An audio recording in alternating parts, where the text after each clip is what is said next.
Hey guys, Tim Ferris here. Before we jump into this episode, I'm going to do something I very rarely do, and that is to make a direct ask with hat in hand. My brand new book just came out.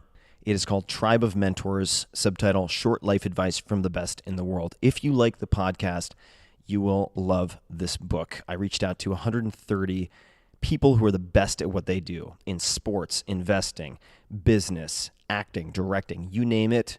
We got it. Cryptocurrency, done. And it turned out better than I ever could have expected. Many of my friends think of all my books, it is the easiest to read, the easiest to use. So check it out. Please take a look. I put out so much free material. The podcast is free. The 700 plus blog posts are free. Every once in a while, I put out something like this, and it's not that expensive. So please take a look, tribeofmentors.com. And it does make a great holiday gift or gift for others. There's something for everybody in here. It is really a choose-your-own adventure guide, a buffet of options for improving your life, both in business and in the personal sphere. So take a look. I appreciate you taking a look. tribeofmentors.com or anywhere that books are sold. Optimal minimalism. At this altitude, I can run flat out for a half mile before my hands start shaking. Can I ask you a personal question? Now would seem an appropriate time. What if I did the opposite? I'm a cybernetic organism, living tissue over metal endoskeleton. Ferris Show. This episode is brought to you by Four Sigmatic. I reached out to these innovative Finnish entrepreneurs of all things because a very skilled acrobat introduced me to one of their products, which is a mushroom coffee made out of chaga mushroom, powerful antioxidant, considered a superfood. I was introduced to chaga by Laird Hamilton, of all people, and another mushroom called lion's mane, which is considered a nootropic or a smart drug. And I had half a packet. Let me put this in perspective. Tasted just like coffee, just add to hot water. Only 20 milligrams in half a packet of caffeine. That's as little as 1/10 what you would find in a strong cup of coffee. And I was on fire for the entire day. I probably got more done in that day than I got done in the 3 or 4 days prior to that. So I would highly recommend checking it out. It is very impressive. You will not see visuals, so you can use it for work. And you can check it out at foursigmatic.com/Tim. That's foursigmatic, SIGMATIC.com/Tim. And use the code Tim to get 20% off your first order. I highly encourage you to try it out. This episode is brought to you by Audible, which I've used for years. I love audiobooks, and I have two to recommend right off the bat. Number one is perhaps my favorite audiobook of all time, and that is The Graveyard Book by Neil Gaiman, the only audiobook I've wanted to immediately listen to a second time as soon as I finished. It's amazing. You will thank me. The Graveyard Book. The second is Vagabonding by Rolf Potts, which had a huge impact on my life and formed the basis for a lot of what became the 4-Hour Workweek. So all you need to do to get your free 30-day trial is go to audible.com/Tim, T-I-M, and you can choose one of those two books, or you can choose from more great options than you can possibly imagine. So that could be a book, that could be a magazine, that could be a newspaper, it could be a class. It's that easy. Go to audible.com/Tim. That's audible.com/Tim and grab a book. Enjoy. Hello, boys and girls. This is Tim Ferris, and welcome to another episode of The Tim Ferris Show. My dog just got really startled. I'm at home for the holidays, and this episode, like every episode, it is my job to try to tease out the habits, routines, and specifics from world-class performers so that you can test them and apply them in your own lives. This is a special edition because the audio is coming from a live performance, although I'm not sure you'd call it performance, conversation, a collection of grab-assing and insightful, hopefully, answers from my guests at the 92Y, 92nd Street Y in New York City. It was my first live podcast event on the East Coast, and we had a blast. The guests are threefold. We have two favorites that you guys have loved in the past, and those are Josh Waitzkin, best known as the inspiration, the basis for Searching for Bobby Fischer. He's thought of as a chess prodigy, but he has a framework and approach that he has applied to several different fields to become world champion in push hands, among other things. Now works with a lot of the top people in the finance world. We have Ramit Sethi, and Josh can be found at joshwaitzkin.com. He very rarely crawls out of his cave, but he joined us on this occasion. Ramit Sethi at Ramit on both the Twitters and Instagram. He is I suppose you could call him personal finance guru, who has built a huge company out of his blog, which started way back in the day. And he is the best-selling author of I Will Teach You to Be Rich, also has a site by the same name. And then we have a new guest, that is Adam Robinson, very close friends with Josh Waitzkin. And where should we begin? Well, you can learn about him at robinsonglobalstrategies.com, but check this out. Look at this bio. All right. So Adam has made a lifelong study of outflanking the competition. It began with acting as the co-founder, one of the two co-founders of the Princeton Review. So he developed a revolutionary approach to taking standardized tests. And his book became the first ever based on test prep to be reviewed by the Wall Street Journal and become a New York Times bestseller. After selling his interest in that company, he turned his attention to the then emerging field of artificial intelligence. This was in the early 90s, and he developed a program that could analyze text and provide human-like commentary. He was later invited to join a well-known quant fund, this is in the world of investing, to develop statistical trading models. And then following that, and currently, he is an independent global macro advisor to the chief investment officers of a select group of the world's largest hedge funds, as well as family offices. And he has a degree from Wharton. He has a master's degree from Oxford University. And not only that, he is a rated chess master who was awarded a life title by the United States Chess Federation. And as a teenager, he was personally mentored by Bobby Fischer in the 18 months leading up to his winning the world championship. So seems like too incredible to be nonfiction, but that is Adam, and he is hilarious. So I think you guys will really enjoy those three guests. I hope you enjoy it as much as I did. And I must mention that the live event was helped by MeUndies and Exo Protein. They provided all sorts of goodies to the attendees. So check out some of my favorite underwear and lounge pants. I'm wearing them right now, in fact, at meundies.com/Tim. And you can check out Exo Protein. These are the only bars that I eat these days. And I like them so much that I ended up becoming an investor and advisor to the company. No soy, no dairy, no grain, no gluten, but paleo, 10 grams of protein, and it's real food. You can check it out. It is based on cricket protein, of all things, which is about as pure and unadulterated as you can get with full spectrum protein. So check it out, exoprotein.com. And without further ado, please enjoy this conversation with Josh, Ramit, and Adam. So you guys may be familiar with Mr. Waitzkin, the esteemed Mr. Waitzkin. I'll give a little bit of context for those who might not know him, and then I'll let him correct me. Well, many people think of him as a chess prodigy. If you've read or seen Searching for Bobby Fischer, very much based on his life, although I don't think the word prodigy applies to Josh in so much as he really has an extremely methodical and conscious approach to learning and mastery. And he's applied that to Tai Chi push hands, in which he was a world champion. He's applied it to Brazilian Jiu-Jitsu, first black belt, right, under Marcelo Garcia, who is the phenom, probably the most successful, best grappler who's ever lived. And I'll leave it at that for now.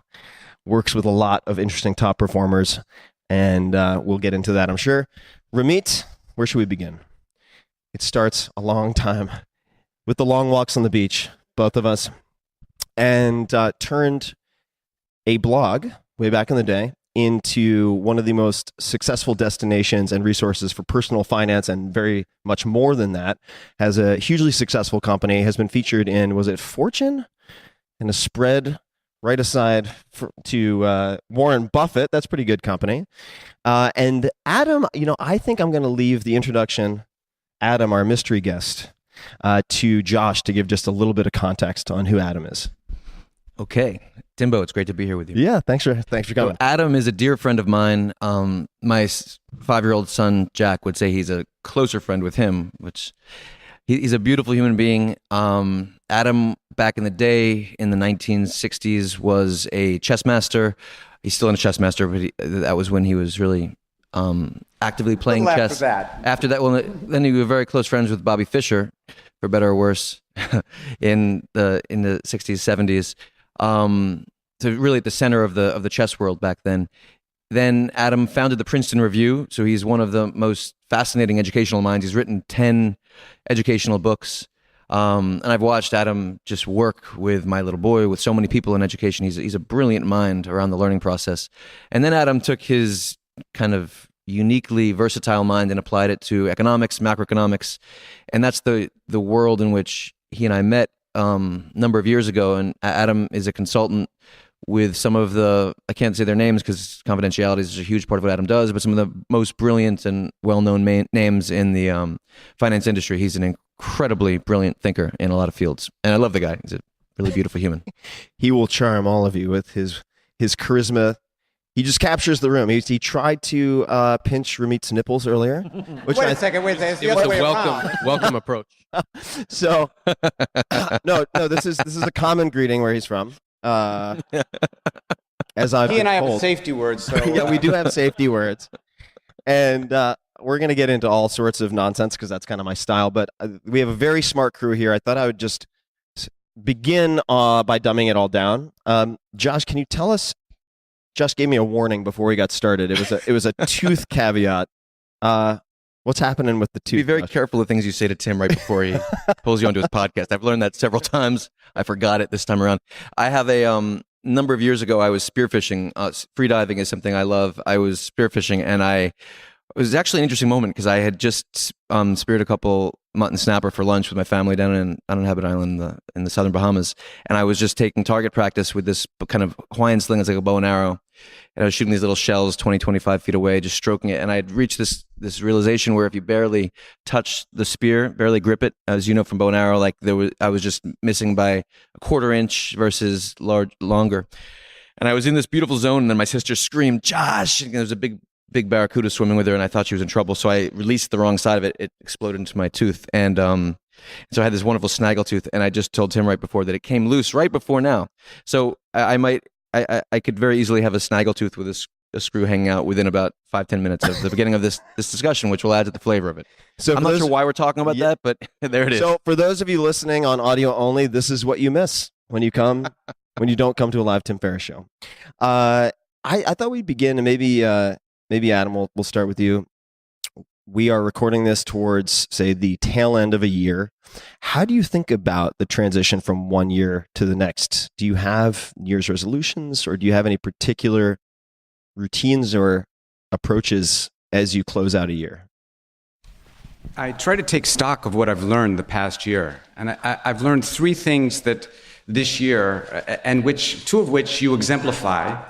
And I wish I had known them when I was younger, and I'd like to share them because I think they're the keys to success. And again, you exemplify them. And the first is the importance of enthusiasm with everything that you do, absolutely everything. The second is the importance of connecting to people. You know, I live in the world of ideas, and it's only this year that I've learned the importance of connecting with brothers like you guys. And the third, this is best illustrated with a metaphor. About 20 years ago, I met the dog who was in The Mask. Do you remember the Jim Carrey movie, The Mask?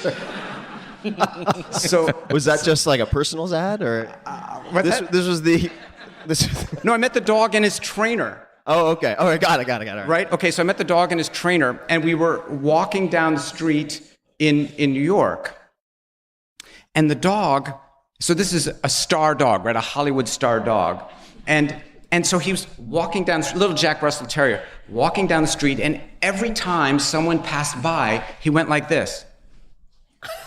And walked a little further, and I thought, that's so perfect. He expects magic in every encounter. And I think that's one of the key things that I've learned, that if you expect magic in every encounter, you find it. and like this. I mean, I'm really excited for you guys because I know the magic that's going to happen here with this crew. So that's what I've learned this year.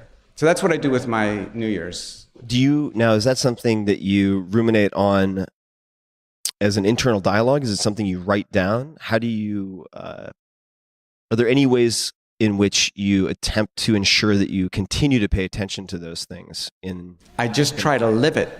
I mean, there's no expecting magic. I picture that little dog walking down the street, like, and I lean into every moment expecting magic, the way that dog leaned into every person. And well, I think we saw that in the green room just before we get.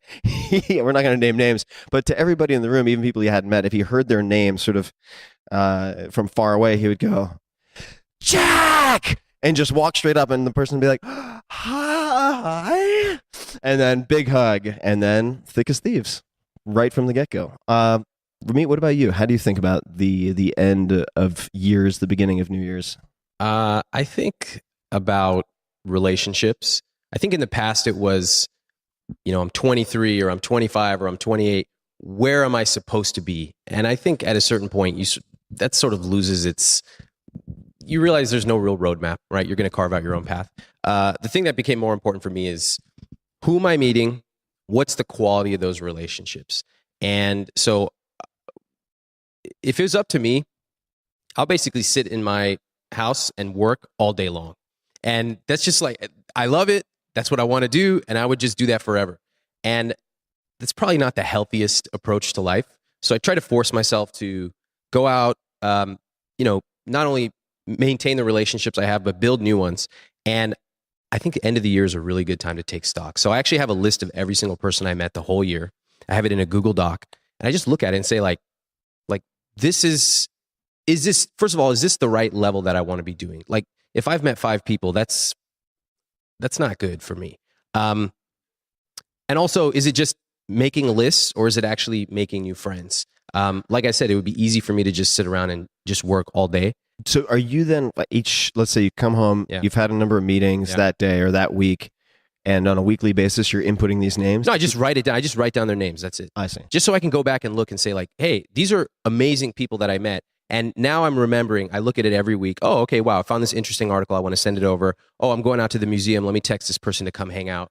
And it's just a good reminder for me that like it's the business is the business. It's going to grow, this and that. But the one thing that I want to fight for, to make time for, is to build those relationships.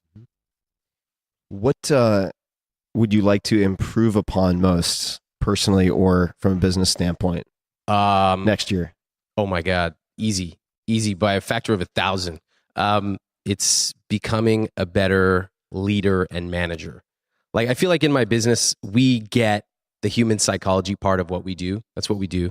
But management and leadership is so infinitely complex that I think I could spend the next 20 years just getting good, not even great.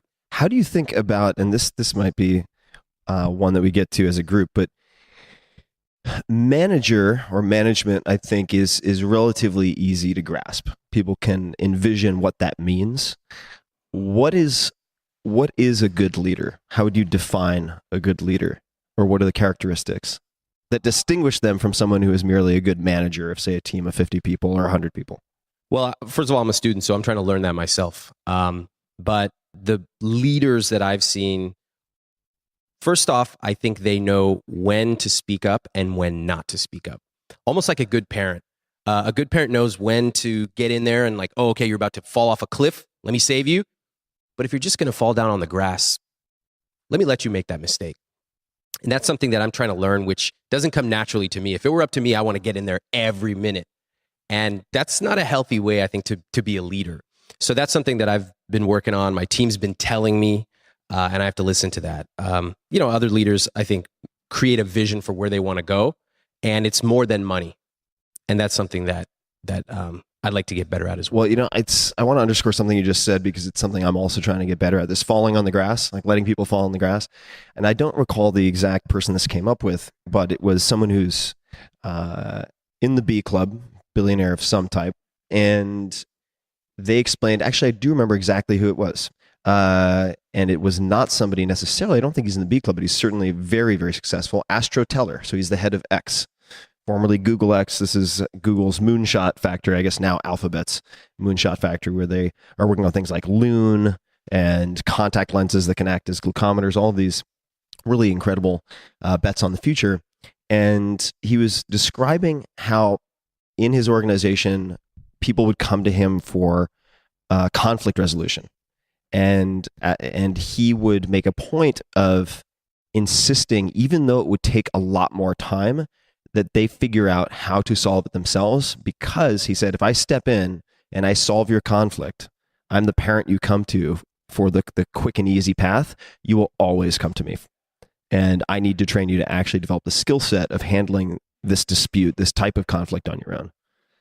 What about you, Josh? You're an introspective guy. You're very good at blocking out time for deep work. I think something that I try to emulate to the extent possible when I'm not running around scattershot 24/7. What do the last days of a year and the first few days of a year look like or mean to you? I think that's a particularly intense question for me right now because first of all, I just turned 40 a few days ago. And I took off for Costa Rica and surfed some big waves on my 40th, and I was reflecting on the year quite a bit. And I came extremely close to dying a year ago. As I thought you were going to say again. I was no. Like there's a pattern here. Just can I pause? Although on the one wheel that came really close, like a couple weeks ago too, but nothing like this. Yeah, the shallow water blackout. Yeah, and I think most of you have heard me speak about it with Tim on the podcast last time he pulled me onto it. But I was, long story short, I was doing this breath hold work and cold water immersion work. I made the mistake of doing it in the water. I've been a lifetime freediver, but not doing hypoxic breath work. And I didn't know, even though I'd been freediving my whole life, that it was actually carbon dioxide that gave you the urge to breathe. Because I'd never done breath work that would actually wipe all the carbon dioxide out of my system. And so I went from this ecstatic state to passing out, blacking out underwater, shallow water blackout, and I was in the bottom of the pool for 3.5 minutes plus after blacking out before someone pulled me out. And all the doctors said 45 to 60 seconds, I should be brain dead or dead. So that I've been reflecting on this year through the lens of that experience. And it's been, so I have, as I mentioned to you before, I've had this year of just waves of love, gratitude, and beauty flowing through me. And I've never felt a more powerful dedication to every moment in life and to living life as fully as I can possibly live it. And a core lesson, you asked about lesson, for me that I think about broadly and across disciplines is how insanely important it is to be focused on the most important question, to know what it is. In this situation, I had a technical oversight. I wasn't present to the most important question, which is carbon dioxide is what gives you the urge to breathe. But when you work with brilliant investors, for example, there's no better way to train someone than developing their ability to focus on the most important question. Same thing with chess players, knowing where to look, or martial artists, knowing where to focus on. It's not the great ones aren't who focus on more; they focus on less, actually, and better. And so, that lesson for me, which I've applied to intellectual and physical disciplines my whole life, I blew it on in this critical moment of my life. And so it feels much more potent to me. Do you keep, say, the most important question in X? Let's just say it's a project or a challenge or problem, whatever it might be. I know that you have a very consistent journaling practice. Do you keep that question present so that you don't make, for instance, mistakes like that? Using journaling, or how do you go about ensuring that you don't miss that most critical thing when you need it most? Well, as you know, my journaling system is based around studying complexity, reducing the complexity down to what is the most important question, sleeping on it, and then waking up in the morning first thing and pre-input brainstorming on it. So I'm feeding the unconscious material to work on, releasing it completely, and then opening up my mind and riffing on it. And then you're going to say something. I was. Yeah. You saw me pursing my lips like a goldfish. So here we go. The question that I had was, could you give somebody an example of the type of thing that you would drop into your mind so that you can digest it overnight? Like what could you give us an example or examples of the types of things that you might Yeah, I actually, at this point, I've been doing this for like 20 some years personally. And for now, I use question somewhat metaphorically. So often studying complexity. I'll study like if I'm going to be working with someone, I'll study a 20-page psychological diagnostic that someone's responded to. And then I will just release it completely.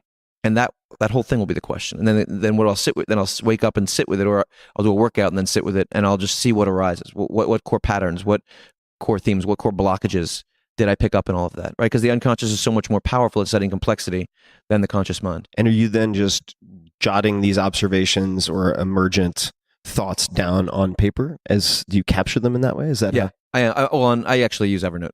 You do. Got it. I'm riffing on Evernote. Now, but there's often a question as well. I mean, I find that most great thinkers are slicing through complexity like a knife through butter, and then they arrive at an area of stuckness, and they'll spend a long time on that stuckness. And they can spend consciously at that point days, weeks, months at that stuck point. But they can also study everything involved with that stuck point, sleep on it, wake up and just slice right through it. Yeah. And so, for me, the question is usually that area of stuckness after I've studied all the complexity, and that rhythm between consciously integrating technical information into my being and then releasing it and then seeing what arises is a huge part of how I approach creativity.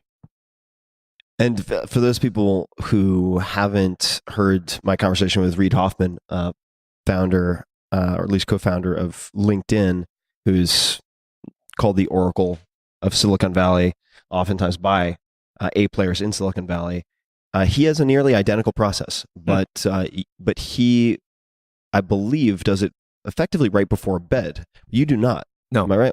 Okay. Could you explain your rationale for when you sort of infuse your mind with, say, some particular problem, data set, challenge, whatever it might be, and then let it go? What time do you do that, and why? I mean, in my experience, and Reid Hoffman's awesome, and I'm sure what he does is just crushing it for him. So, but for me, and for people who I've worked with, I've seen the pattern of if they're thinking about it right before bed, they're actually thinking about it consciously. They're not releasing the conscious mind, which is a huge part of that, right? So you think about Hemingway's core principle, which you were speaking about when in that podcast you did about our best hits or whatever you called it. Josh, wait, distill. I think was my headline. Yeah. Just that a core Hemingway principle of writing and then finishing his workday, leaving something left to write, right? As opposed to tapping the well, finishing it all up, which most people who are externally driven in what they're doing or thinking about how they're looking or moved by guilt as opposed to something more intrinsic, they feel guilty if they don't do everything they have to do.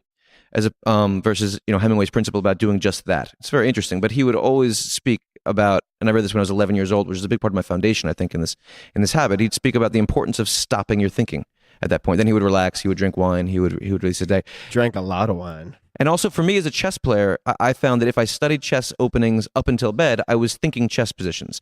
If I studied it earlier and then released it, then I was able to dream about the insight. So for you now, earlier, does that generally mean end of workday pre-dinner? End of workday pre-dinner. Yeah. And I usually have a workout post workday, like right immediately at the end of my workout of my workday, I have some kind of exercise to do to flush my physiology. So it's before that workout. Okay, we're going to come back to the workout, but I want to rotate. I could spend 7 hours with each of these guys, and we have spent 7 hours together, certainly. Adam, I'd love to know, and I've wanted to actually ask you this for quite a while, is in your calendar, say your weekly calendar, do you have any particular things blocked out or that occur on a weekly basis that are particularly important to you? I know that's super specific, so if nothing jumps to mind.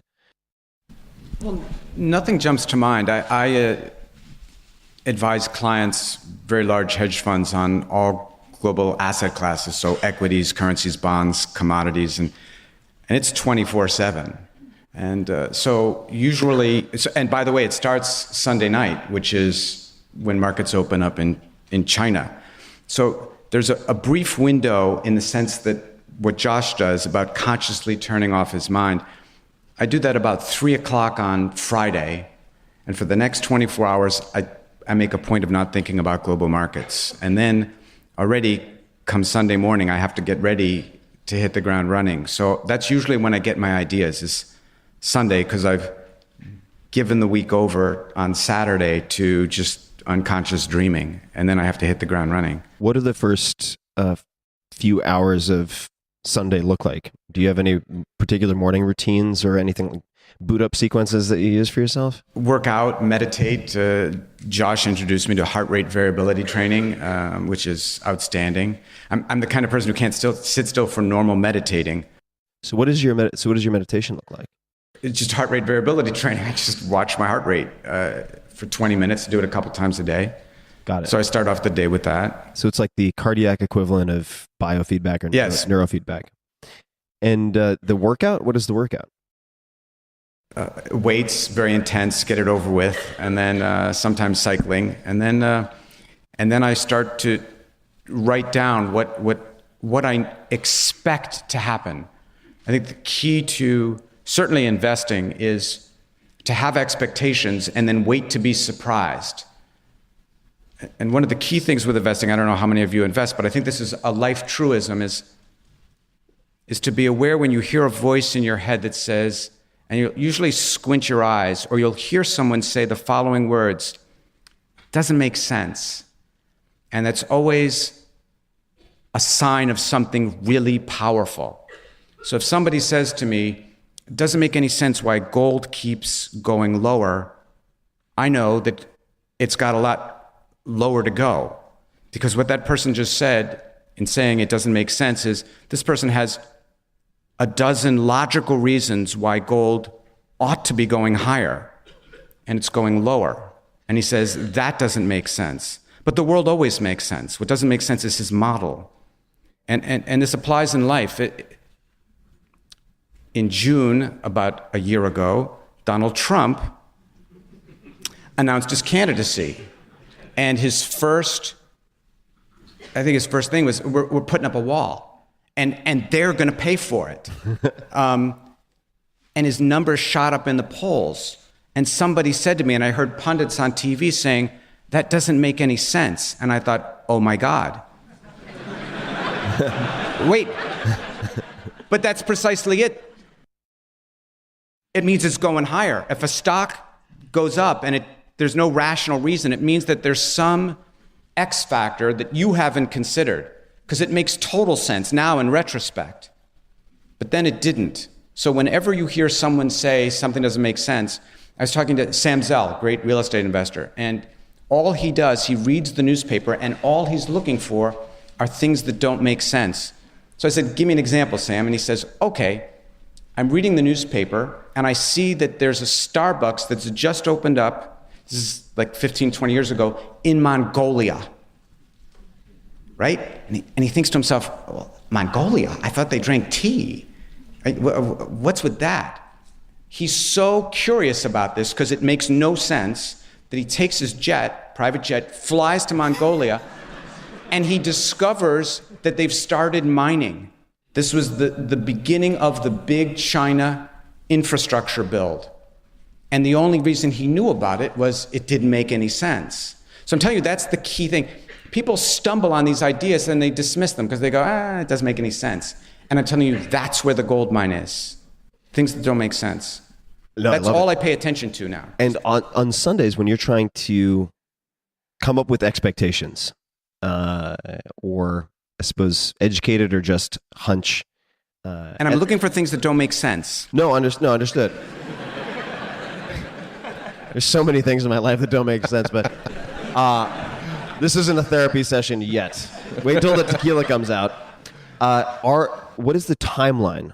Are you looking for things that day? Are you looking at things that might occur over a longer time horizon? Sometimes I've set expectations weeks or months prior, and then I wait to see that things unfold as I expected. And if not, you have to revise your hypothesis. And so one of the reasons I wanted Adam to be on stage is because we hadn't had a real chance to catch up in a while, and I was like, well, why don't we just do it in front of 900 people? So the question that I know we've chatted about just a little bit, but you have such an eclectic background. So you have the Princeton Review, you have the chess, and now global markets. What makes you good at those different fields? Like if we were talking, you're a very humble guy, but if we were talking to your closest friends and we asked them, what is his superpower, or what are the unique abilities or combination of abilities that have made him good in these very seemingly unrelated fields, what would they say, or what would you say? I might have to pull in Josh. I'm Can help with that. I'm a heretic, so I always approach things to disrupt the order, and I start with looking for things that no one else will spot. And there are two places that I know people don't prospect, and I've already told you the first, things that don't make sense, and the second is things that are really obvious.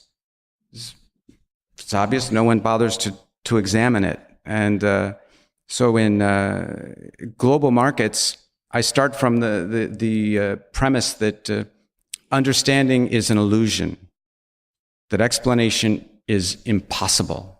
The world is simply too complex to understand, so I don't bother trying. And all I do is I watch investors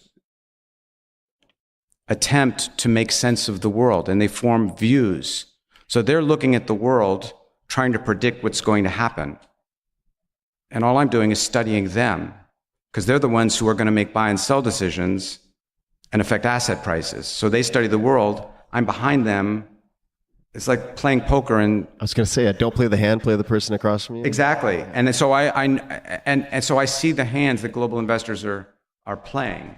So I don't try to understand the world. I just try to get into their heads in the same way I did with chess, right? Getting into the head of the position or the other player, and in the SAT, getting into the head of the test. This is worth sharing. It'll take about 30 seconds. We got plenty of time. I went to Wharton undergrad and I got a law degree at Oxford. I come back to New York, and I thought that what I wanted to do was write screenplays. So I go to a friend of my father's, and he said, "So what are you going to do now, kid?"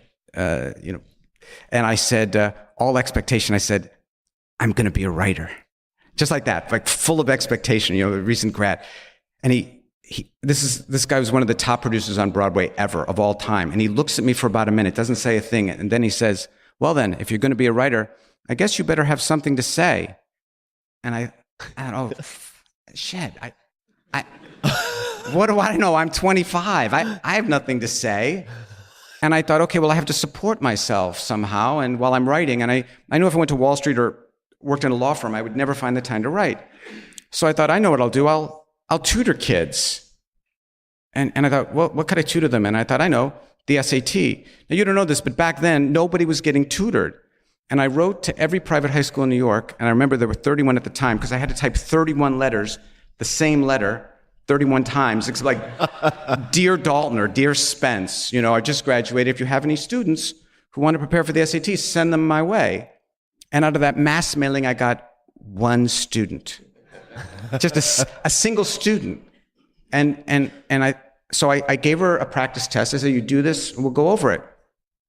And what was fascinating was that she got all the easy questions right and all the medium questions right, but she missed every single hard question, every single one. And just closing your eyes and guessing, you get 1 in 5. She was batting 0. And she was smart. She was really smart. And I said, "Oh, Joanne, I still remember her name, Joanne." And I said, "Joanne, could you just tell me your thinking process?" And what was fascinating is she'd cross off, let's say, choices A, B, and C, get it down to D and E, and whichever one she chose, the answer was the other one. And I said, "Joanne, could you just explain the logic?" Again, trying to get into her head, always about getting into the head. It's all about appearances. It's all about thinking. There is no reality. Plato would have made a lousy investor. Anyway, to get back to Joanne. Short Plato. Short Plato, exactly.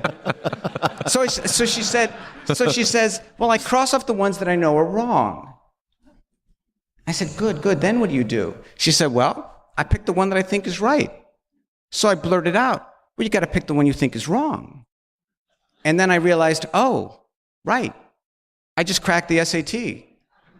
The only reason a hard question is hard is that whatever seems plausible can't be right. That's why it's a hard question.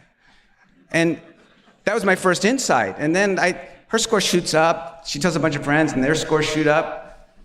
10 students, 100, 200. Then I teamed up with a guy, and then we started the Princeton Review. So John Katzman. Who was, and I really apologize if I'm misattributing this, but was there a sort of fictional character that you used to typify? Yeah, so I said, because I didn't want her to get, so you get schizophrenic because then she would think, okay, well, I think that's right, therefore it's wrong. But wait a second, like she'd get into a feedback loop, right? So this is like every day of my brain life. would explode. So when I was at Oxford, my Don always referred to blogs as the man on the street. So I thought I would Americanize him, and I said, okay, well, ask yourself, what would Joe Bloggs do? And whatever he would do on a hard question, you do the opposite. And by the way, if you're stuck on an easy question, the ones at the beginning, you follow whatever Joe Bloggs would do. And by the way, the test, because of these techniques, they had to change the SAT because of the stuff I was doing. That's how you know you're doing something right, I suppose. Yeah. So it's very different now. So you can't use those techniques. Did you ever cause irreparable harm to someone who actually had the last name Bloggs? I don't know. Oh, okay. I hope not.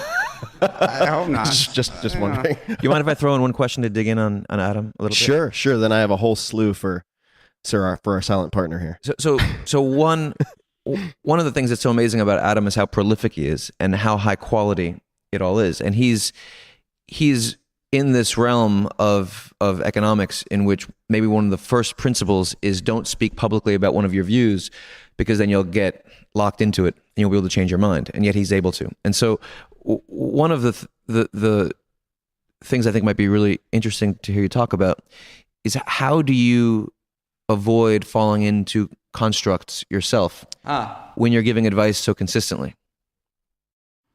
Because I never have views on the market. I'm always agnostic. So all I'm doing is reporting how the market is positioned to respond. So for example, last November, 13 months ago, early November, U.S. interest rates, I don't know if this is making sense to you, but were 2.32% on the U.S. 10-year. And Janet Yellen was due to raise interest rates 5 weeks later. This is, again, about a year ago. And I sent out an alert to my clients saying that interest rates were about to plunge to multi-year lows. And they said, that makes no sense. and I said, precisely. But I gave them the logic, and they understood the logic. It's because one group of traders in the world has never been wrong about predicting interest rates. And it's not who you would think. Well, I'll tell you, it's metals traders. They're always right about interest rates. And anyway, so I always, once a client asked me, I said, okay, rates are going lower. And he said, well, what would you need to see to change your view? Well, that's a good question. It's the best question ever, right? It's the scientific method. If you can't falsify your hypothesis, you don't know whether it's true. If you don't know when you're wrong, you certainly don't know when you're right. So I said, oh, well, if we see copper versus gold rally sharply, then rates will rally. But if copper gold it's going lower, then interest rates are going to go lower. And they plunged. She raised rates in December, and by July they were at all-time lows, which made no sense. Certainly to Janet Yellen, right? She was expecting them to go higher, and they went lower. So always that's the key thing with anything. And probably you could apply that question to relationships. Like, this is what I think. Well, what would I need to see? So you set that up. You set up that marker ahead of time, because otherwise confirmation bias will come in, and you'll start to rationalize. Yeah, well, you'll not only have confirmation bias, but then you might even have, if depending on the position you take, some type of sunk cost fallacy, and just start layering problem upon problem. Right. And it's also, by the way, just as a side note, a great way to avoid debates or arguments that will go absolutely nowhere. If you ask someone, is this slightly different, but is there anything I could say that would lead you to change your mind about X, if that's what they want to have a debate about? And if they say no, you're like, great, I'm going to go get a burrito. You can argue with this empty chair because it's pointless exercise to begin with. Such an important question. Ramit, you've really intelligently run, I mean, from my perspective, the company you've built and set policies in place and really made a study of management. And I've watched you refine it over time, where you've not only become more successful as a company and organization, but you've become more relaxed, and you seem like you have as much bandwidth as you'd care to have, even though your default is just jamming. What are some of the most important decisions or different decisions you wish you had made in the early days when you were hiring the very first people, let's say? Oh, I mean, first things first, I wish that I had understood it's okay to let people make their own mistakes, and the idea that I don't have to be instrumental in every single decision. Now, we have a much bigger idea, a much more refined concept of big wins. Focus on the big things in life. Like, for example, the thing that a lot of people may have heard me say is, don't worry about lattes, right? This is a classic thing in personal finance. Everyone says like, oh my God, don't spend $3 on lattes, which is the worst possible advice you can ever listen to, because we have limited cognition, limited willpower. We don't want to waste that precious resource on a $3 purchase, right? Get the big things right in life, and you don't need to worry about that. I wish I would have applied that earlier on in the business to the people that I started working with. That was sort of unconventional. The other thing that was very conventional was hire great people, fire fast, the sort of things you sort of hear thrown around. Everybody hears it, everybody nods, and everybody ignores it until it happens to them. So every one of my friends who runs a business, we get together behind closed doors and everyone talks about the mistakes they made where they should have listened to typical advice. And I think one of the problems if you get any level of success is that you start to think those basic rules don't apply to you, when in reality, they apply to you more than ever. So it's very important to just remember, get the basics right. And if you get the basics right in life, you don't have to worry about often optimizing at the margins. Like, life works pretty well if you have a good job, if you have good relationships, if you have a solid roof over your head, things are pretty good. And that's a good basic thing. Yeah, not majoring in minor things. This is a lesson I had to learn for myself. Well, I've had to learn for myself repeatedly. Letting the small bad things happen to get the huge good things done. On the front of hiring, were there any particular books or resources? I know there's a book called Who that a lot of the startup CEOs that I know have found very helpful, which is sort of a distilled version of top grading. Were there any particular resources or bits of advice? I know you've done quite a bit with Jay Abraham, but maybe not on the hiring front. What were the resources or books or otherwise that you found most helpful, if any? I wish I could recommend one, but this is something that I hear a lot of friends who are starting to hire and build their teams. They have 10, 15, 20 people, and they're starting to realize, hey, this is actually pretty important. And they come to me and they go, I want to hire a project manager. How do I hire the best project manager?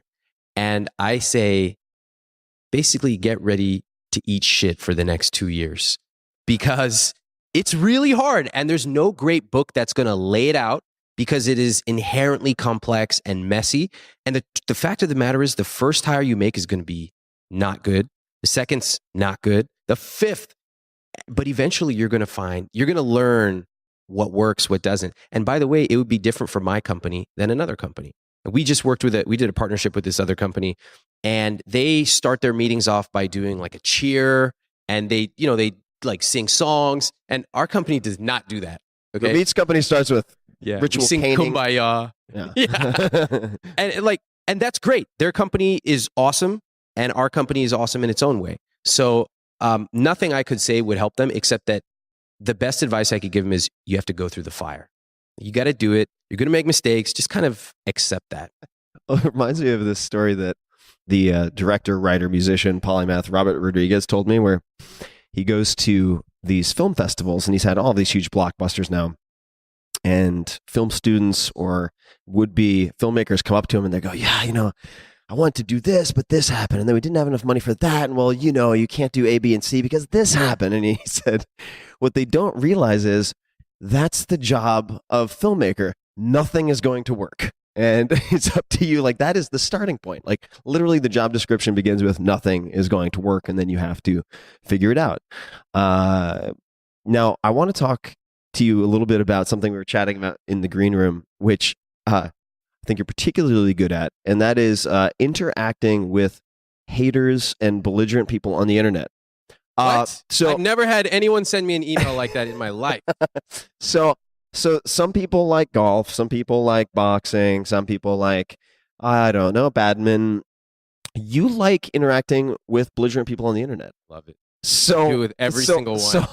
So can you describe for us the rules of engagement and sort of best practices for this sport? Okay, let me break it down for you. Everybody listen up, because you're going to get one of these people in your life. I'll tell you that right now.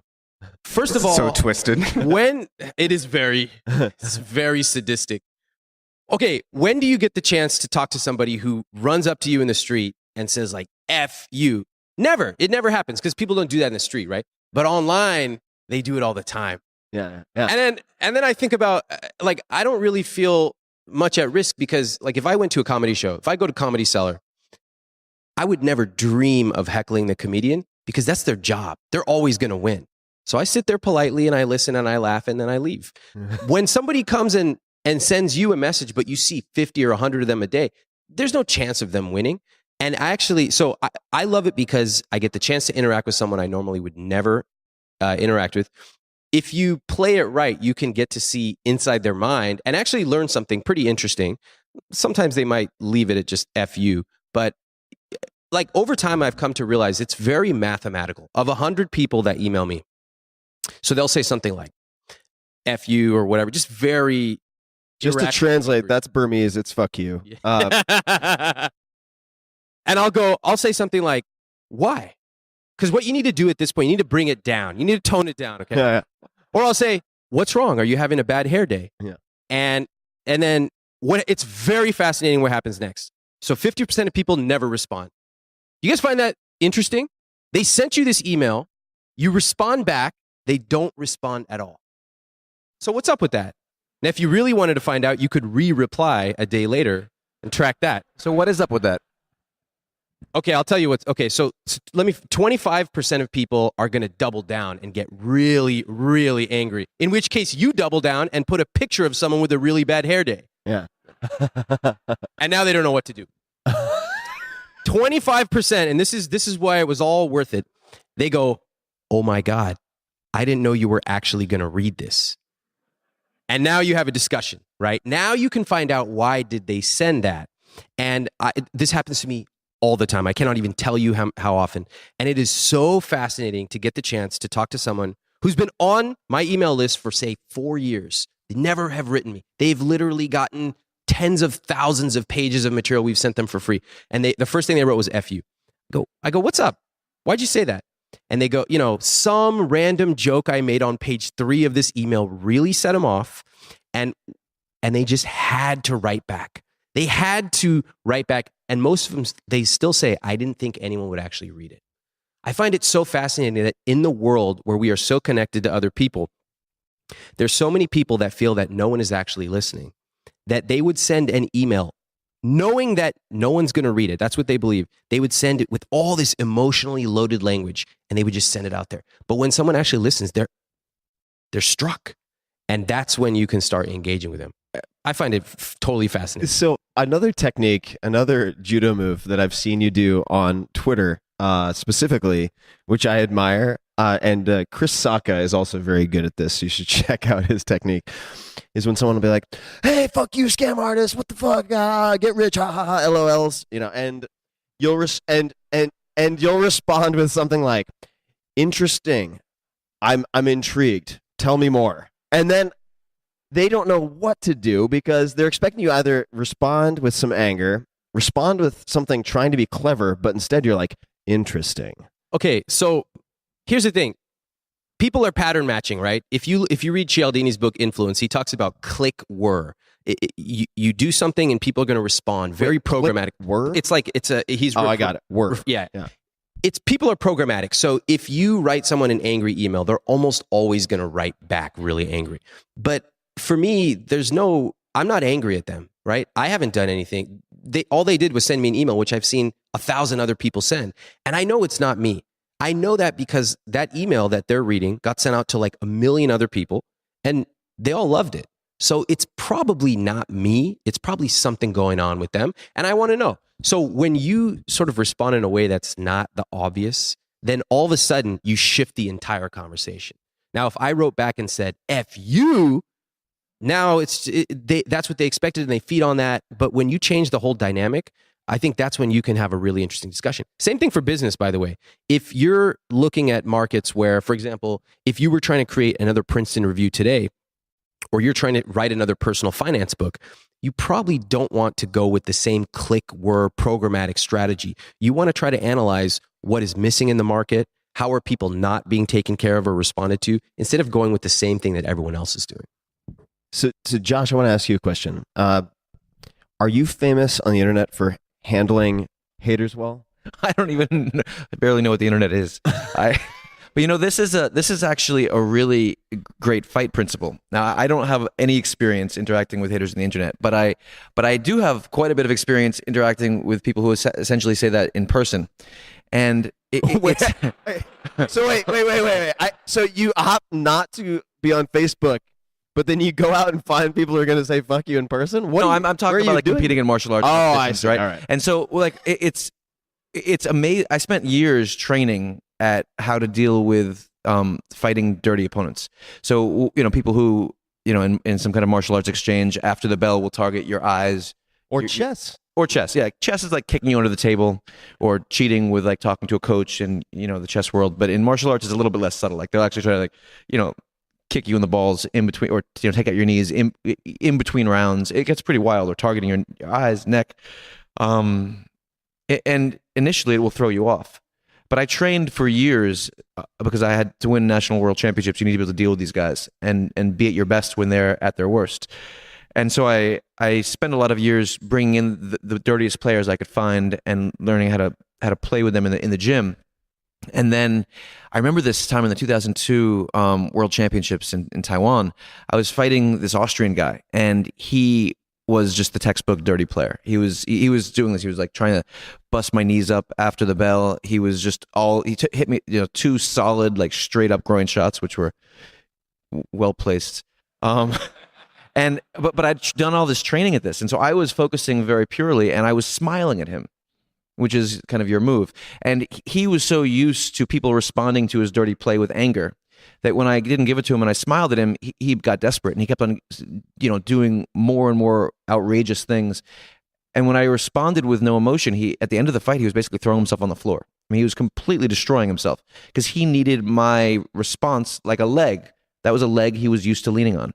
And so, I think your principle is brilliant, and I practice the in-person version of it a lot. It's interesting how much they apply. And also, I noticed something you just offhandedly said, that you trained with dirtier players, and that's something you'll find true of a lot of people who are at the top of their game.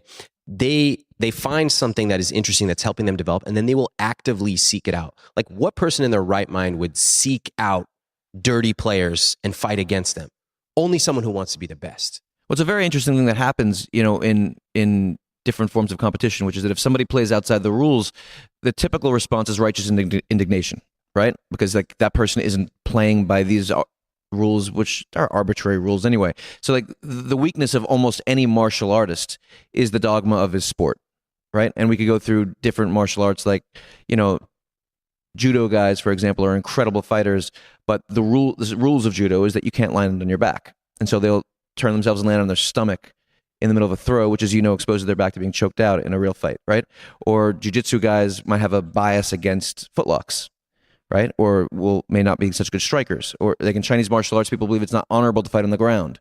And so you build all this, you kind of make a cult of your inhibitions, and you make a cult of your inhibitions. Yeah, I think that's actually that's actually comes from, my dad used that line in one of his books. I think it's a great term, because people basically have some kind of insecurity or inhibition, and they build a cult out of it. Like they protect it. They instead of taking it on, instead of finding the dirty player to to go at your neck and your eyes. And so, like, for example, as a fighter, the way this manifests is that someone starts targeting your Adam's apple and your eyeballs, and you don't know how to deal with it. You're going to be furious because you don't know technically how to deal with it. But if you train it how to deal with it, then you're not going to have that emotional reaction. So we've talked about fighting Austrians. I want to talk about dancing bears. This is going somewhere. Bear with me.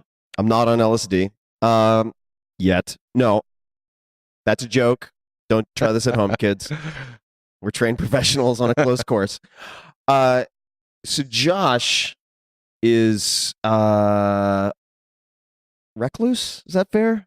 Yeah. So Josh when he's not fighting dirty Austrians, prefers to be left alone for the most part.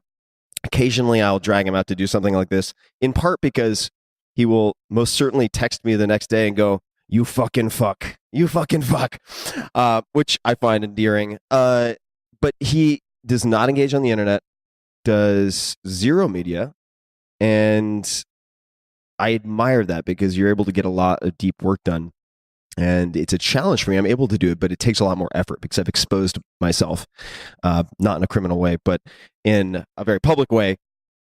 And could you explain? So we will sometimes joke when we're forced or volunteer, in my case, to do something in front of a lot of people, or to do something like a speaking engagement, like dance baby dance, and we'll talk about the bear. So could you give us some context on where this came from? Yeah. Oh, so I have some history with this theme because when I was 11 years old, my dad's book Searching for Bobby Fischer came out, and then when I was 15 years old, the movie came out, and it was a big deal, and so I was thrust into this mainstream media spotlight without asking to be, and that was in the middle of my chess career, and so I had this deep love for this for this art, and I was so passionate about it, but I had so much attention on me that I found myself getting pulled into this externalized relationship with my first love, and it was heartbreaking. And I didn't have the internal tools to resist that pull. And I've had several times in my life when I've kind of had to do so I used to develop this computer chess program called Chess Master, and I had to do, press things for that. And then I wrote The Art of Learning, and I had to do this big, what you're doing right now, and which you're awesome at.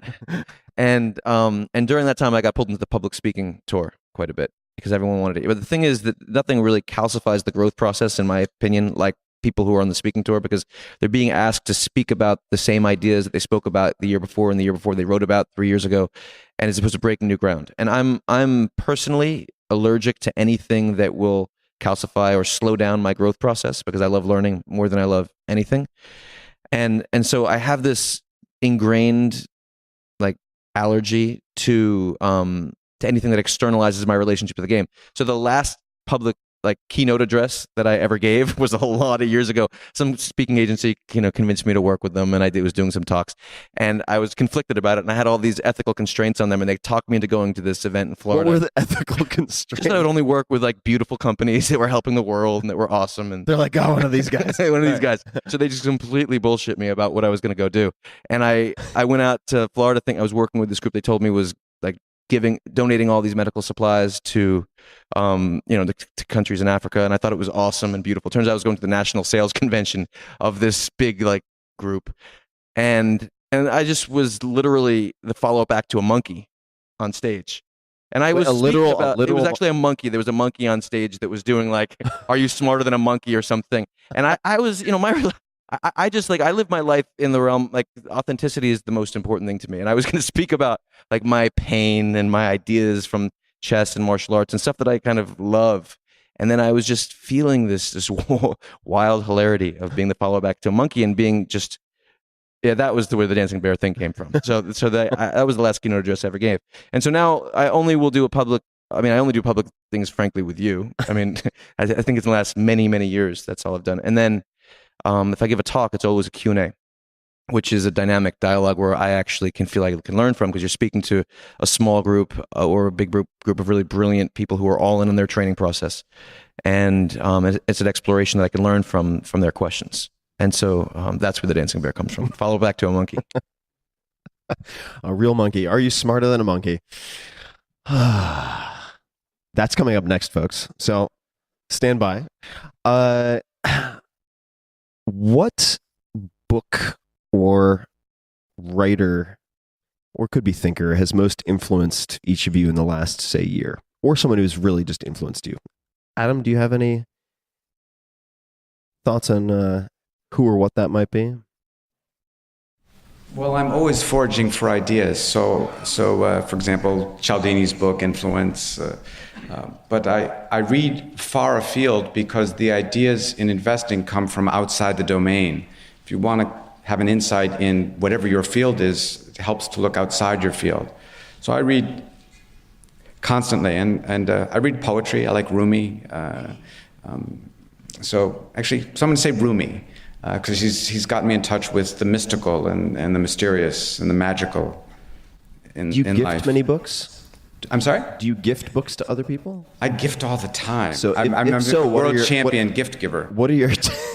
I was really... So that's true. That's like Adam the fifth has given domain. so many books, gifts. It's amazing to me and my son Jack. He is a world champion gift giver. I think that's So absolutely. this is going to be a digression, which is kind of my thing. So I remember once reading a bedtime story to Jack, long story, and the book was Giraffes Can't Dance. And this book for like 2 weeks has been just decapitating me on Amazon. This book is a juggernaut. It is just Seriously? killing the Whoa. top 10 list on Amazon. Every Christmas, Giraffes Can't Dance will kick your ass. And you just blew it up on your podcast. I did. Yeah. I think that's like harakiri. I think that's what that's Jack called. loves that book. I will have to delay the publication of this esteemed podcast featuring Giraffes Can't Dance. First one's on me, guys. Come sponsor my podcast. Where the hell was I? Oh, yes. So you've given a lot of books as gifts. What books have you gifted most often to other people? Is there a short list, or just those that come to mind that you've gifted more than once? No, it's really unique to each person. So there's no one book, because each gift reflects something I want to share with that person. But I would imagine there have to be some generally applicable books that you've enjoyed that you've given to more than one person, or is that not the case? Oh, I'd have to think about that. Okay, we'll come back. Yeah, come back to that. We'll come back. We got That's a Rumi and we tough got question. Giraffes Can't Dance. By the way, I can't let Ramit's fuck you thing go. If any of you want to get in touch with him, you now know how to get his attention. Oh God! So if what you have I done? If you have business opportunities, anything, and I believe this works well with everyone. Thanks so much.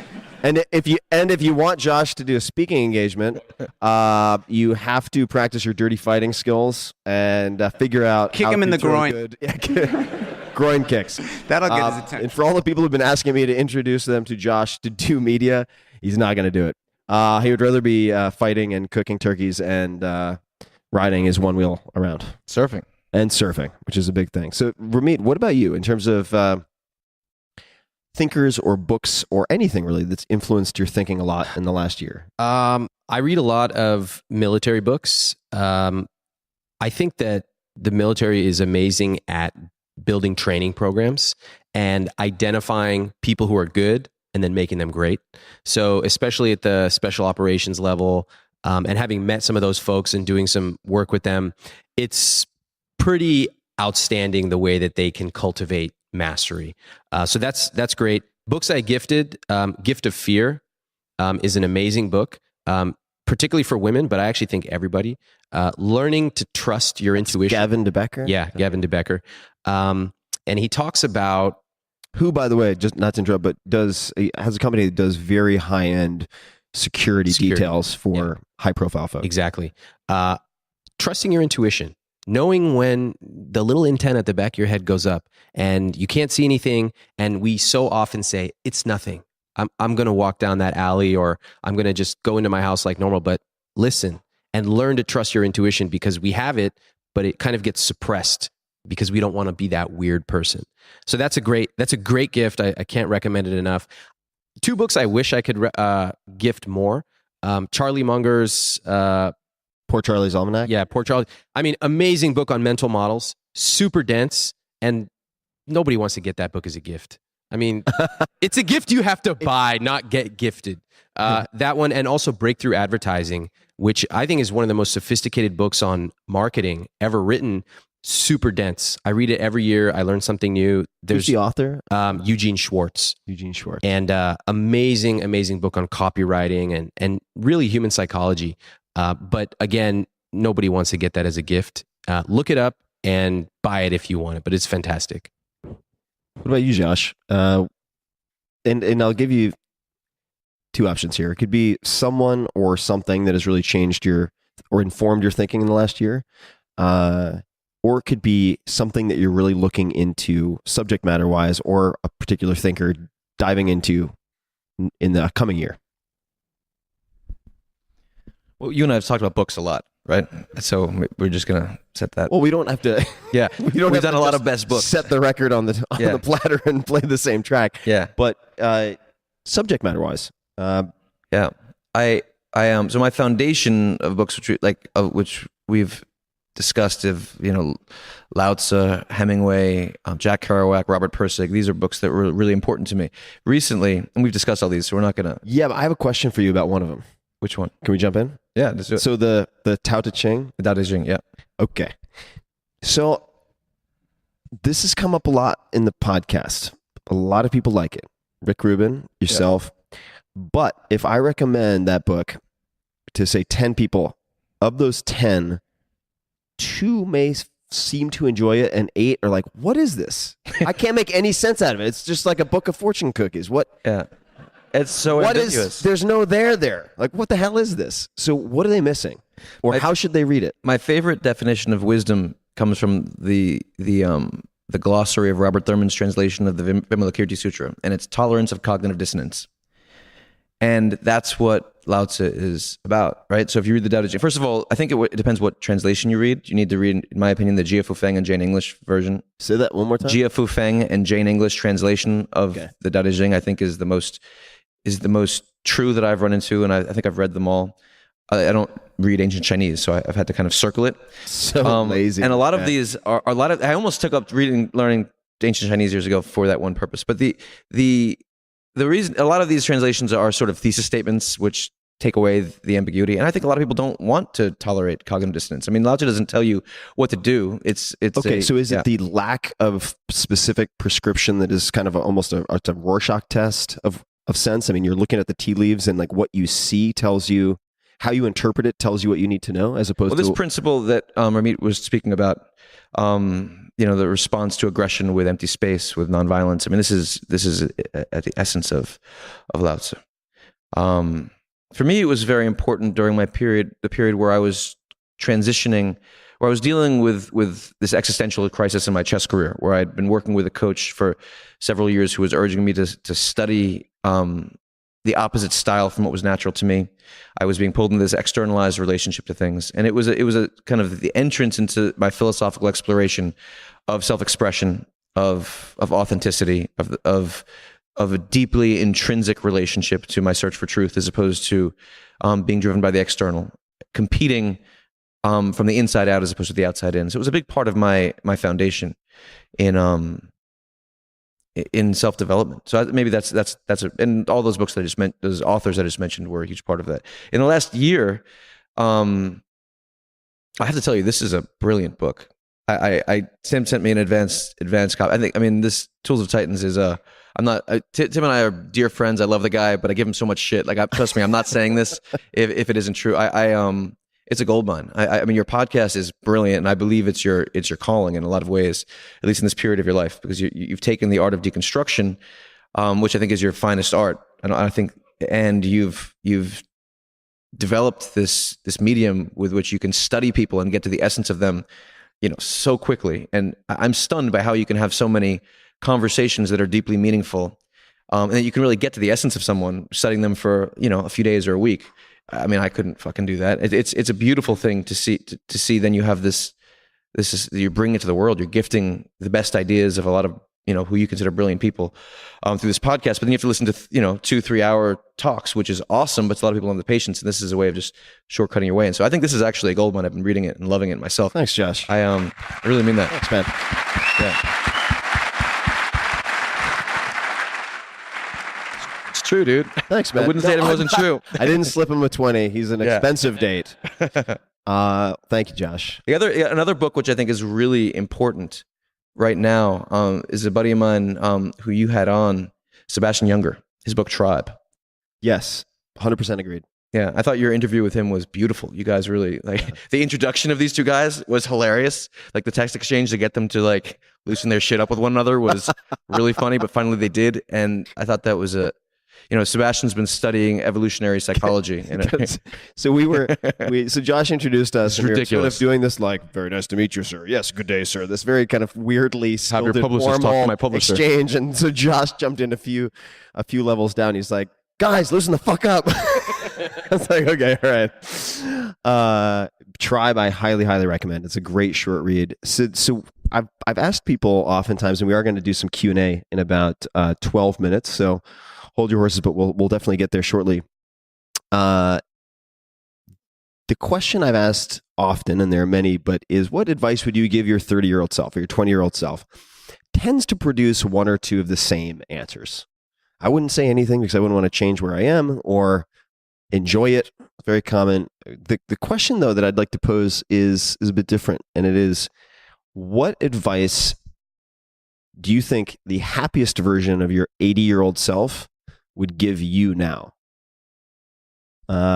So anyone who wants to tackle that is welcome to give it a shot.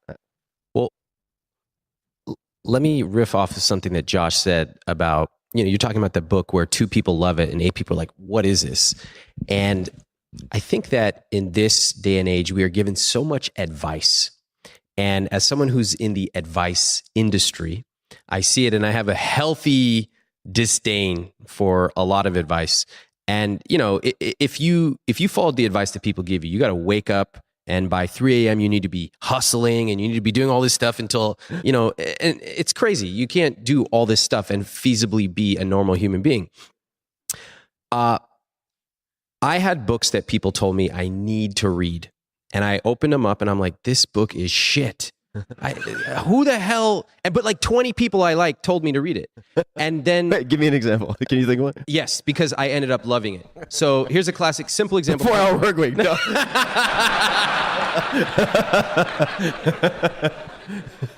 When I was like in my early 20s, I read 22 Immutable Laws of Marketing or branding, and I'm like, what is this? And then I picked it up again when I was 30, and I'm like, this is awesome. I wasn't ready for it. And I'm glad that I gave it another chance because I didn't have the context, and I'm willing to bet, and I'm not saying that I got better. Things just changed. And by the time I was 30, I was ready for it. Guarantee this book, maybe some of the people just don't like it, and that's fine. But maybe some of them don't have the context, or they're not ready, or it's just not integral. Right now, everybody, including in the book, which I love, meditation's a classic thing. I don't meditate. And I try not to feel guilty about it because I don't think it's the right time in my life. Like I have a very calm mind. And I have the ways that I like to enjoy and all that stuff. It just doesn't involve meditation. But I'm sure, because I believe that most of us are basically the same in most parts of life. And if we embrace that, then we can optimize it and we can free up that 2% that we're different and get really unique and special. I bet you that as I get a little bit older, I will become more spiritual. I will probably meditate. These are classic things that happen. I think if I were 80 years old, I would look back and say, listen to the advice and hear what people are telling you to do. But if it doesn't feel right, it's okay to say, you know what, I'm going to put that aside. Come back to it in a year or 5 years. And maybe at that point, the book will be great or I'll be ready to meditate. But I don't have interest in it right now. It just doesn't feel right. And that's okay. I don't need to do what everybody else says. I want to do what's right for me, be a great version of myself, improve, but be really judicious about who you're listening to and what you're applying. I think also you mentioned intuition and the gift of fear. This is something I've really tried hard to resurrect for myself in the last few years because I've been driven by pro and con lists and spreadsheets and this, that, and the other thing using my left side of the brain. It's simplistic, obviously, but just trying to use an analytical framework for everything and took a lot of wrong turns. I'd be like, this deal is great. And then I remember at one point ages ago, this girlfriend said to me, but wait, do you trust this guy at all? I was like, not really. And she's like, oh, Jesus. And then I did the deal. And of course, it was a disaster. So I think the intuition is also really important to develop an ear for when you're making those types of decisions to put things aside. Adam, what would your 80-year-old self tell you now? Well, one of my favorite quotes was by one of my heroes, Juan Belmonte. And Juan Belmonte was sort of the Rocky of bullfighting in the early part of this century. He fought pre-antibiotics. So even a scratch of a bull's horn, you could die from that. They used to call him the flying matador because he was so bad the bulls would just keep tossing him in the air. But he was Really. I did not see that coming. And there's a quote in there that I love, and actually one I'd really like to share because it's germane to everything we do, and because we hear about achieving and performance and being our best selves. And he said, mind you, this is a bullfighter who rose from poverty to be the best bullfighter of all time, and with no aptitude for the sport. Really, and you're bad at martial arts or surfing, whatever, but you're bad at bullfighting, you die. And anyway, so he said the following. He said, no life worthy of the name consists of anything more than the continual series of struggles to develop one's character through the medium of whatever one has chosen as a career. Which is fascinating because now your career becomes reframed as merely something with which you're going to develop your character. And so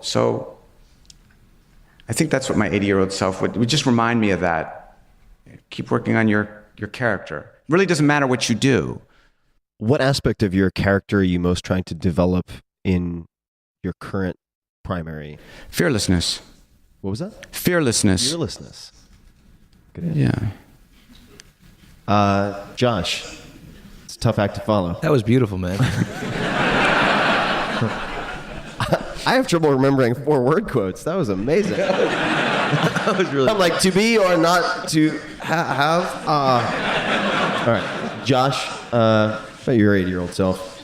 Well, I'm in the midst of this transition from being a fighter, a competitor, and then literally a fighter, to being a nurturer primarily. And my relationship to the sport that I'm taking on now is paddle surfing, which is my 4th big mountain in terms of my own training, is much more about receptivity, and feeling the ocean and entering it, like entering that sweet spot of enormous power, of something that's traveled thousands of miles. And so a big reason that I've gone that way is because I feel that the art of receptivity and is just a never-ending pool. I intuit from here.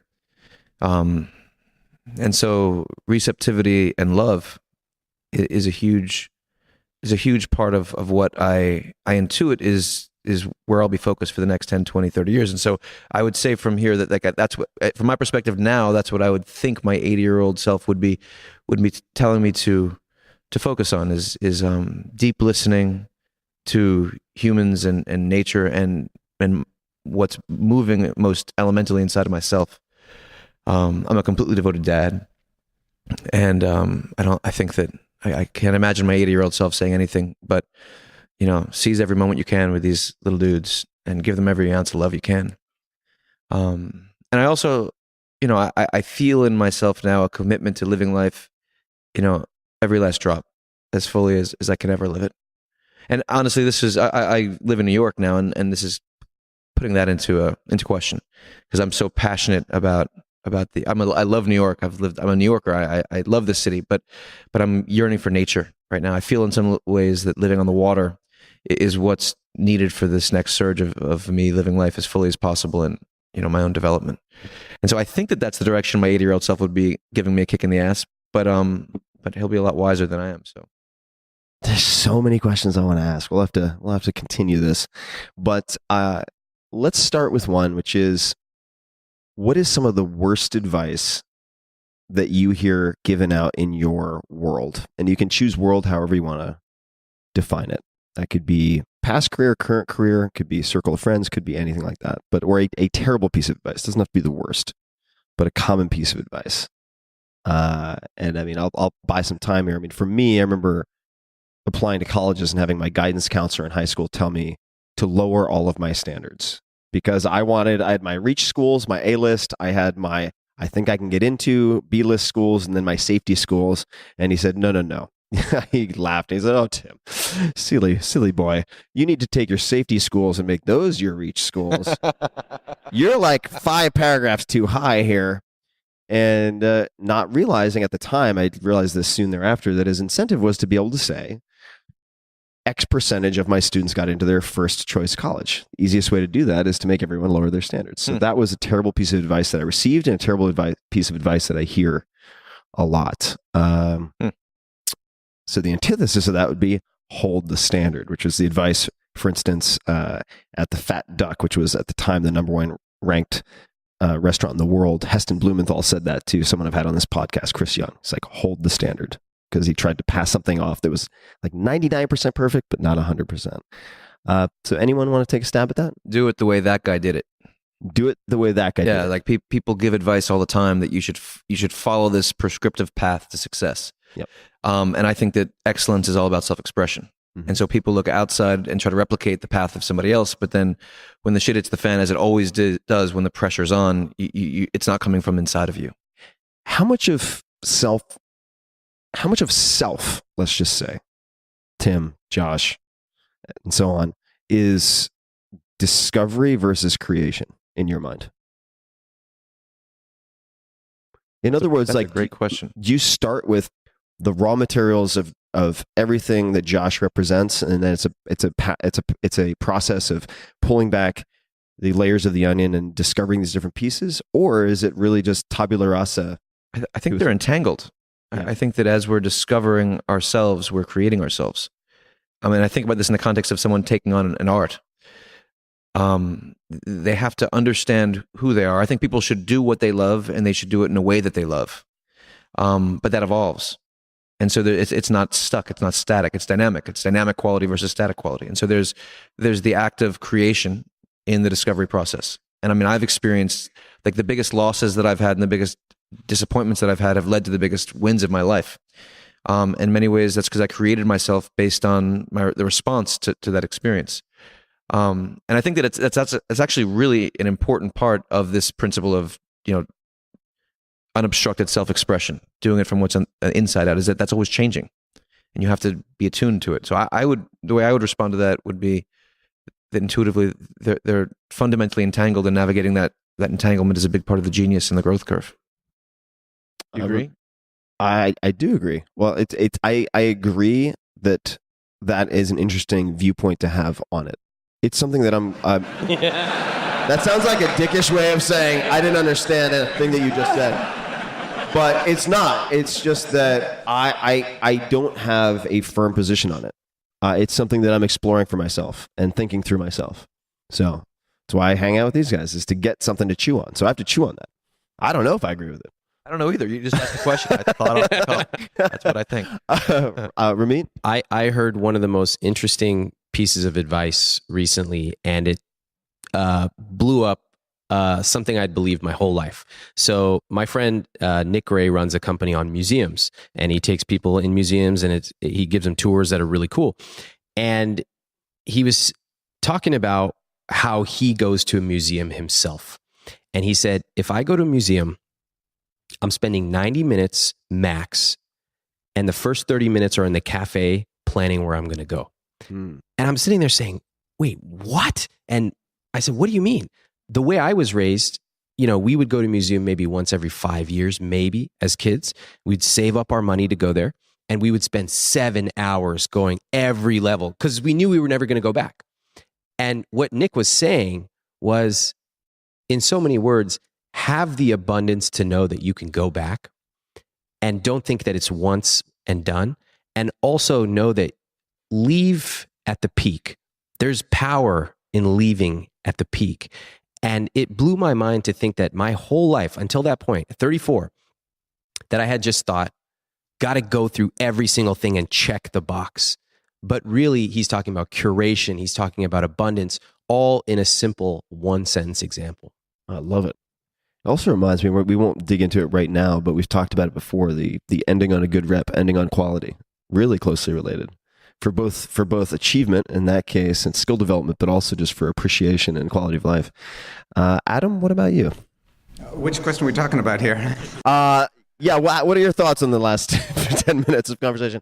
Bad advice that you've received or heard, or that you want to give?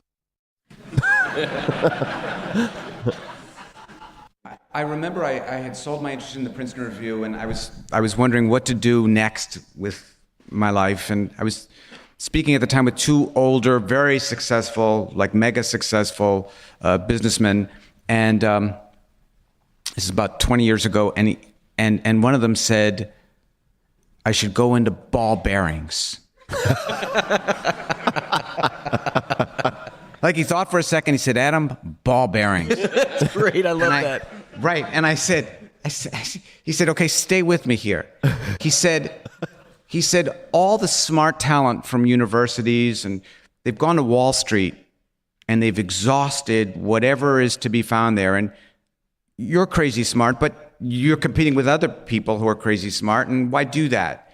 And by the way, I thought so he said there were no more possibilities there, which that also was wrong. But the second part was interesting. He said ball bearings. He said, right, but you'll see the relevance in a second. He said ball bearings has not had its Edison, right? No one's gone into ball bearings, so no one's ever thought about ball bearings. It's fertile ground. Little round things, different shapes, different sizes.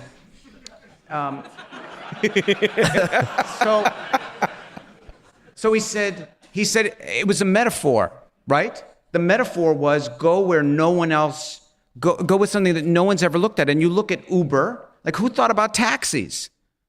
You look at Airbnb, you look at the most successful companies, and they're pursuing the ball bearings philosophy, right? And so the first part that opportunities on Wall Street had been exhausted, that part was wrong. But the ball bearings part was right. And I was talking to a friend, and I passed on, who was wondering what she should do with her career. And I said, oh, ball bearings. Find something that I said and there was a pencil on the table, like a number 2 pencil. I said, why don't you reinvent the pencil? Look, who thinks about pencils? I don't. Which means there's an opportunity there. And the wonderful thing about the world is today, you can find any niche, and there are enough people in the world that you can make a fortune on number 2 pencils. So if any of you are wondering what to do with your lives, they're number 2 pencils, or ball bearings, but find really cups, or it doesn't matter. Find something find something that no one thinks about, and think about it. No, it's great advice, and it actually reminds me of a trip I had recently. I went to Utah, and we went to this. It's not even fair to call it an estate. It was a state. The guy, this single individual, basically owned a state. It was this gigantic property. He had his own airstrip. He had tons of buildings. He had his own fishing pond, ludicrously wealthy. And I asked what he did to make all of this money. And they go, oh yeah, those little, like, those little parts of the wing that flip up vertically? He figured those out. Like 10 years ago, something you probably barely notice. And in the aviation world, it's kind of like the equivalent of wheels on luggage. It was like, why didn't anybody think of that earlier? And now he just prints money. But it's because he took something very unsexy and was willing to dive into it. Well, I want to let these gents have a shot at cavorting and causing trouble in the back. Ladies and gentlemen, let's give a hand for Josh Waitzkin, Ramit Sethi, Adam Robinson. Thanks, guys. Thanks a lot. Hey guys, this is Tim again. Just a few more things before you take off. Number 1, this is 5 Bullet Friday. Do you want to get a short email from me? Would you enjoy getting a short email from me every Friday that provides a little morsel of fun before the weekend? And 5 Bullet Friday is a very short email where I share the coolest things I've found or that I've been pondering over the week. That could include favorite new albums that I've discovered. It could include gizmos and gadgets and all sorts of weird shit that I've somehow dug up in the world of the esoteric as I do. It could include favorite articles that I've read and that I've shared with my close friends, for instance. And it's very short. It's just a little tiny bite of goodness before you head off for the weekend. So if you want to receive that, check it out. Just go to 4hourworkweek.com. That's 4hourworkweek.com, all spelled out, and just drop in your email and you will get the very next one. And if you sign up, I hope you enjoy it. This episode is brought to you by Audible, which I've used for years. I love audiobooks, and I have 2 to recommend right off the bat. Number one is perhaps my favorite audiobook of all time, and that is The Graveyard Book by Neil Gaiman. The only audiobook I've wanted to immediately listen to a second time as soon as I finished. It's amazing. You will thank me. The Graveyard Book. The second is Vagabonding by Rolf Potts, which had a huge impact on my life and formed the basis for a lot of what became the 4-Hour Workweek. So, all you need to do to get your free 30-day trial is go to audible.com/Tim, T-I-M, and you can choose one of those two books, or you can choose from more great options than you can possibly imagine. So that could be a book, that could be a magazine, that could be a newspaper, it could be a class. It's that easy. Go to audible.com/Tim. That's audible.com/Tim and grab a book. Enjoy. This episode is brought to you by Four Sigmatic.